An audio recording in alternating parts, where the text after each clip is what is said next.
九命剧场意外的枕边人，小何带着长期失眠的妈妈去健检，确认何妈没有自律神经失调的问题。医师评估后，也不是焦虑或心因性原因。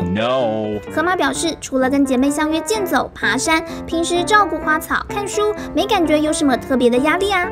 只是不知道从何时开始变得非常的浅眠，一醒睡不好。前阵子何妈与闺蜜去日本5天4夜，每一晚都睡得超级香，一觉到天亮。她想着，该不会是日本饭店的枕头有魔法，买一颗回家好了。何妈欣喜回国后，旋即安排下一次的箱根之旅。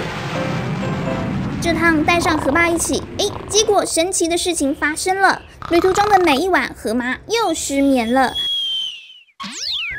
到底是为什么呢？为什么呢？